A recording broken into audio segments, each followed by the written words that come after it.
Info for patient. बिस्मिल्लाहिर्रहमानिर्रहीम, अस्सलाम वालेकुम। मेरा नाम डॉक्टर सलीमुल्लाह ज़फ़र है। मैं एक कंसल्टेंट गैस्ट्रोएंटरोलॉजिस्ट एंड हेपेटोलॉजिस्ट हूँ और काफ़ी अर्से से लाहौर में एज अ प्राइवेट प्रैक्टिस अपनी एज अ काम कर रहा हूँ। आज का जो टॉपिक है बेसिकली और बल्कि जो मौजू है वो काफ़ी सारे मरीज़ हमारे पास आते हैं जो कि तेज़ाब पी जाते हैं, चाहे वो गलती से तेज़ाब पीना हो या फिर कोई ऐसा सुसाइड अटैम्प्ट खुदकशी के तौर पे उसको पी लिया जाए। गलती से पीने की बात भी हम करेंगे दोनों, और दूसरा खुदकशी की बात तो पहले कर ली जाए। कुछ ख़वातीन पे ख़ास तौर में ये चीज़ बड़ी कॉमन है। खुदकशी के हवाले से कुछ और से लड़ाई होगी, घर वालों से, सास से लड़ाई होगी, वालदैन से लड़ाई होगी, बहन भाइयों में लड़ाई होगी। ख़वातीन ऐसी अमूमन नादानी में, बेसमझी में ऐसी गलती कर जाती हैं कि तेज़ाब पी लेती हैं, जो कि वो समझती हैं कि शायद इससे हमारी जान मौके पर जाए या इस तरह जाए। दरहकीकत तेज़ाब पीने से जैसे ही मरीज़ तेज़ाब पीता है वो सारी उम्र के लिए एक अज़ियत में बेचारा मुब्तला रहता है। गलती से पीने वालों की बात करें, जाहिर सी बात है गलती से पीने वाले लोग भी मौजूद हैं। सारों को कहना कि वो जान के पीते नहीं, ऐसा नहीं है। कुछ लोग हैं जो गलती से भी पी लेते हैं। गलती से पीने में सबसे बुरा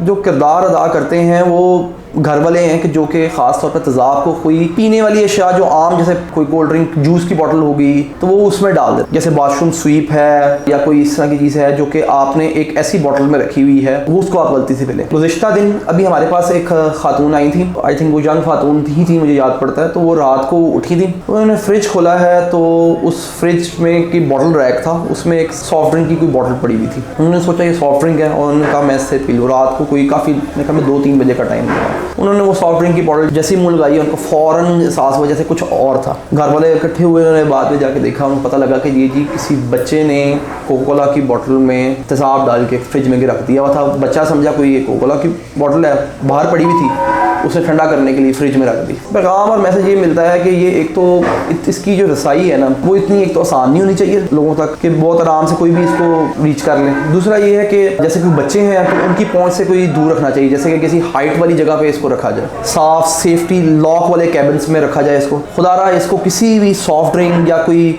खाने पीने की अशिया की बोतल में मत डालें इसको कभी भी। वहीं से ही सबसे ज़्यादा इंसान धोखा खाता है और इसको ना चाहते हुए भी इसको पी जाता है। इसमें एक है जो वॉशरूम स्वीप है जो अल्कली होता है, और एक होता है एसिड जिसको हम तेज़ाब बोलते हैं। जो वॉशरूम स्वीप है ये एक अल्कली होता है, ये पीने में कंफर्टेबल होता है। जब पीता है तो इंसान को कोई दर्द या पेन महसूस नहीं होता। वो इंसान जब पूरा पी लेता है, और ये डैमेज भी जो अल्कली है वो आपका ज़्यादा करता है as compare to acid. Acid तो उस वक्त ही अनप्लेजेंट टेस्ट होगा, नाखुशगवार जायका होगा। वो जैसे ही कोई मरीज़ या कोई घर का फर्द है जो पिएगा वो उस वक्त ज़बान से ही बाहर निकाल देगा। लेकिन जो अल्कली जैसे कि वॉशरूम स्वीप है वो जो पीता है मरीज़, तो वो तो पूरा अंदर तक जाता है और पूरा ज़्यादा नुकसान पहुँचाता है बजाय इसके के जो आपको तेज़ाब नुकसान पहुंचा सके, जो अल्कली स्वीप होता है। और ज़्यादातर घरों में कॉमन भी ज़्यादा अल्कली स्वीप ही है, जो लोग स्वीप ही जो है वो गलती से पी लेते हैं। ज़्यादातर 90% ऑफ केसेस में देखा यह गया कोई बच्चा पी लेता गलती से कोई कोक की बोतल समझ के। जब इसको किसी खाने पीने की बोतल में रखा जाएगा तो वहीं से ये सारा काम खराब होता है कि आप इसकी प्रॉपर लेबलिंग नहीं होती बॉटल की। इसकी खास स्पेसिफिक बॉटल्स होती हैं, वो भी हाइट में रखी जाए, बच्चों की पहुँच से दूर, या तो किसी लॉक कैबिन के अंदर रखी जाए और इतना फ्रिक्वेंटली इसको बाहर ना यूज़ किया जाए। खुदकशी की नीयत से शौहर से लड़ाई होगी, बीवी ने पी लिया, शायद ये उनके ज़हन में हो गया यार शौहर हम बीमार होंगे, शौहर टेंशन देखेगा, ये करेगा, जबकि सारी उम्र मुआशी तौर पे भी अज़ियत में गुजरेगी, ज़हनी तौर पे भी अज़ियत में गुजरेगी और जिस्मानी तौर पे भी अज़ियत में गुजरेगी। अब हमारे पास जो तेज़ाब का पीने के साथ मरीज़ आता है उसका सबसे पहला काम क्या होता है? कभी भी उसका स्टमक वॉश नहीं किया जाता और ना ही कभी करना चाहिए उसका स्टमक वॉश। उसके बाद उसको फ़ौरन असेस ये इस चीज़ के लिए किया जाता है कि खुदा ना खास्ता ये तेज़ाब जो स्वीप पी लिया है उसकी कोई खुराक की नाली या मैदा तो नहीं फट गया, ठीक है, जिसकी वजह से मरीज़ को मैदे में और सीने में सख्त दर्द की शिकायत होती है, सांस का उखड़ना होता है, ठीक है, इस तरह की अलामात आती हैं। सेकेंडली, मरीज़ कोई खून की उल्टी तो नहीं कर रहा, क्योंकि तेज़ाब जो भी है या स्वीप पिया है या तेज़ाब पिया है उसकी वजह से मरीज़ को कोई अंदर जाके ज़ख़म होगा, खुराक की नाली में, मैदे में ज़ख़म हो सकता है और कोई मरीज़ खून की उल्टी के साथ भी आ सकता है। तो ये चीज़ें इसके मसाइल है। बाकी जो मरीज़ तेज़ाब पीने के साथ हमने ये चीज़ें सेस कर ली, पहले उसने कोई खुदा खासा ब्लीडिंग तो नहीं हुई, उसकी खुराक की नाली तो नहीं फटी कोई, और फिर हम उसके बाद उसको जो भी है एक IV फ्लूइड वगैरह देते हैं, ड्रिप के ज़रिए एंटीबायोटिक लगाते हैं, और इसके अलावा पेशेंट को थोड़ा सपोर्टिव केयर जो है मैनेजमेंट कर लेते हैं हम। अब होता क्या है, मेन कॉन्सिक्वेंस क्या होता है, मरीज़ तो खाने पीने से तो गया पहले तो, लेकिन उसके बाद दर हकीकत होता ये है कि जब 4 हफ्ते या 3 से 4 हफ्ते गुजरते हैं, मरीज़ खुद कहता है मैंने खाना पीना लिक्विड शुरू किया था, मेरा वो गुजर नहीं रहा, वो लिक्विड या सख्त खुराक गुजरना बंद हो जाती है। उसकी वजह ये होती है कि नाली में, खुराक की नाली में सुकराहट का पैदा होना होता है, जो कि सुकराहट खुराक की नाली में पैदा होती है और मैदे के खारजी रास्ता है मैदे का, जिसे हम पाइलोरस बोलते हैं, उसमें भी एक सुकराहट पैदा हो जाती है। इन दोनों केसेस में मरीज को एंडोस्कोपी की जरूरत पड़ती है। अब एंडोस्कोपी जरूरत होती है, हम उस खुराक के रास्ते को खोलते हैं, गुब्बारे की मदद से, कोई डायलेटर्स है हमारे पास होते हैं, उनकी मदद से खोलते हैं। इसी तरह जो मैदे का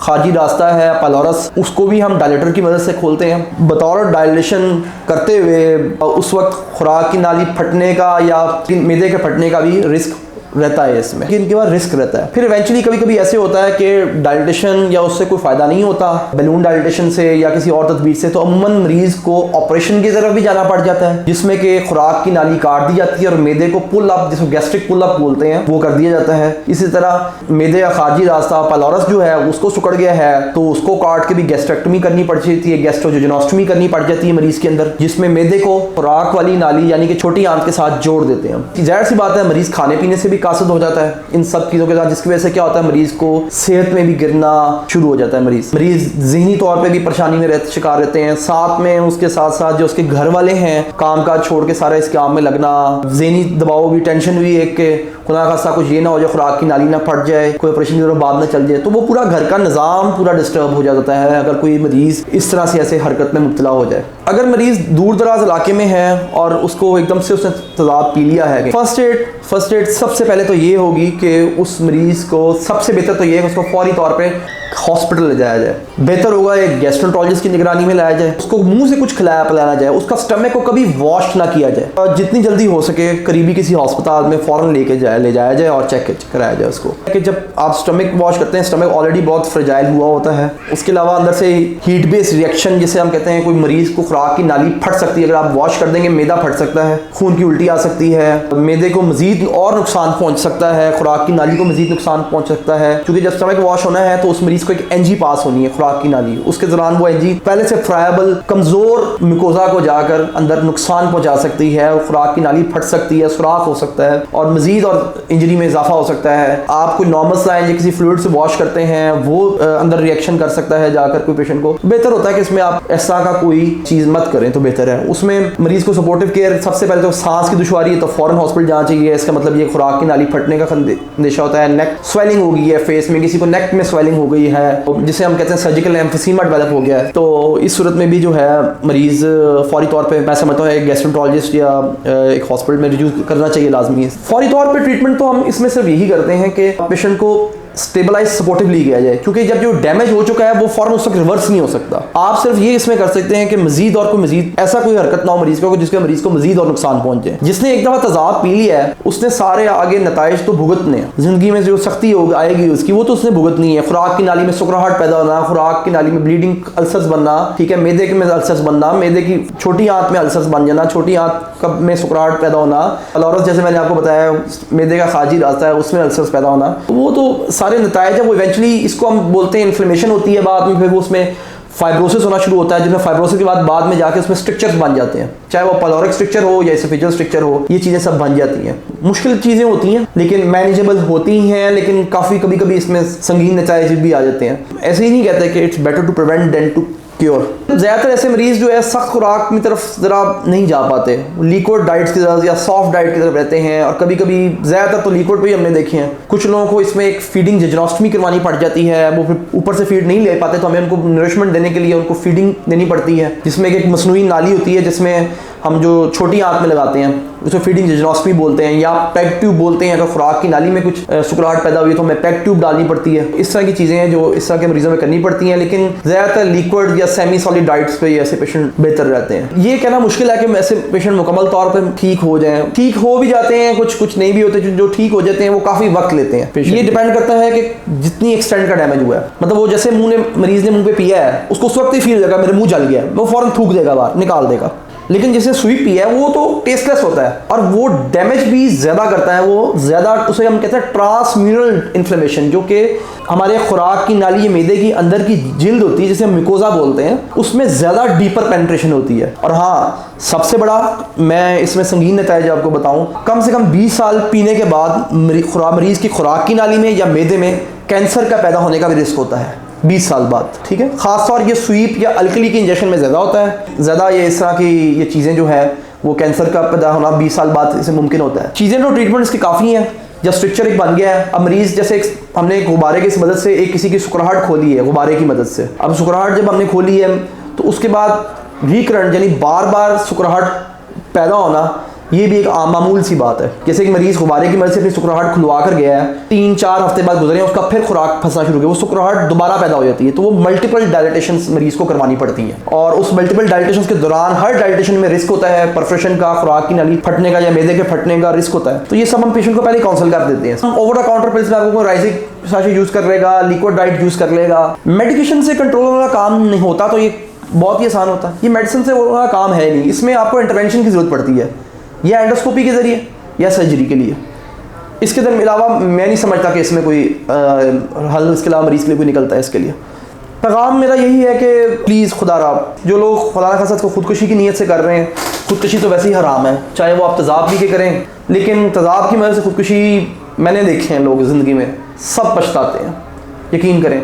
और जो गलती से पी लेते हैं वो भी पछताते हैं, वो भी यही कहते हैं पता नहीं कौन सी मनहूस घड़ी थी, हमने हमारे साथ किसी की बददुआ थी, वो इस तरह कहते हैं। तो प्रिवेंशन के वाले से सबसे पहला इकदाम ये है, इसको सेफ्टी इसकी बॉटल हो, जो कि प्रॉपर बॉटल्स में रखें। कभी ईटेबल आइटम्स या ईटेबल बॉटल्स जो होती हैं, कोल्ड ड्रिंक्स, सॉफ्ट ड्रिंक्स, ये जो जूसेस हैं उसकी बॉटल्स हैं, इस पर कभी भी इसको रखा ना जाए। नंबर 2, अगर आपने बेशक इसको प्रॉपर लेबल बॉटल्स में किया है, बच्चों की पहुंच से इसको बहुत दूर रखें। ज़्यादातर किसी लॉक कैबिन में रखें तो वो बहुत अच्छी बात है, कोई हाइट पे रखें तो वो और भी ज़्यादा, हाइट पे लॉक कैबिन हो तो वो बहुत अच्छी बात है। तीसरी चीज़, कोशिश करें कि इसकी रसाई जो है वो बहुत आसान भी ना हो, मतलब बहुत फ्रिक्वेंटली इसको घर में यूज़ भी ना किया जाए जब आपको ज़रूरत हो। अब इसमें ब्लीच भी शामिल होता है, ब्लीच भी एक अलग चीज़ है, तेज़ाब के साथ साथ इसमें ब्लीच भी शामिल होता है। ब्लीच घर में हर घर में यूज़ होता है कपड़े धोने के लिए, उसको तो खैर बॉटल्स में प्रॉपर होता है, लेकिन फिर भी उसको बच्चे खुदा ना खास्ता कोई पी सकता है, तो उसको भी एक प्रॉपर लेबल बॉटल में एक लॉक कैबिन्स में रखें और उसको पता हो जब यूज़ होना है, कितनी अमाउंट में यूज़ होना है उतनी वापस रखें। और बहुत इन चीज़ों को मैं समझता हूँ इतनी फ्रीक्वेंटली तेज़ाब को घर में वॉशरूम्स के लिए यूज़ करना और टाइल्स वगैरह को साफ़ करने के लिए इतना कुछ फ्रीक्वेंटली बहुत यूज़ करने की ज़रूरत नहीं है इसको घर में। इन्फो फॉर पेशेंट ये जो सब बात है मेरी, ये एक एज अ सदका जारिया समझ के इस आवाम को फैला रही है। इस वीडियो का मकसद जो है बेसिकली एक पैगाम पहुँचाना है। हमारे पास सरकारी अस्पतालों में, प्राइवेट हॉस्पिटल्स में बहुत से मरीज़ जो तेज़ाब गलती से पीने या खुदकुशी की नीयत से आ रहे हैं, तो इसके रेट में कमी आए, इसकी तादाद में कमी आए और कम से कम हमारे पास ऐसे लोग हों जिनकी ज़िंदगियाँ इस तरह मुतासर हो रही हों और उससे, तो हमारा मकसद सिर्फ एज अ सदका जारिया है कि लोगों के लिए मुफीद साबित हो। शायद इस वीडियो के बाद जो है बहुत से लोग ऐसी गलती करने से रुक जाएँ, या कोई लोग इसको जिन्होंने सॉफ्ट ड्रिंक्स या कोल्ड ड्रिंक्स की बॉटल में रखा हुआ है वो इसको प्रॉपर लेबल कर लें, ठीक है। और यही मकसद है हमारा सिर्फ। ये बात जो गुफ्तगू सारी ये सदका जारिया है। इसके अलावा जो व्यूअर्स मेरी देख रहे हैं, मेरा उनसे भी पैगाम ये है कि इस वीडियो को ज़्यादा से ज़्यादा शेयर करें ताकि ऐसे वाक़यात होने में, ऐसे लोगों की तकलीफ़ों में कमी आए। शेयर करना भी ये वीडियो एक सदका जारिया होगी। तो आपका शुक्रगुजार हूँगा मैं बहुत बहुत। वीडियो को जितने हो सके आप शेयर करें इसको। Thank you.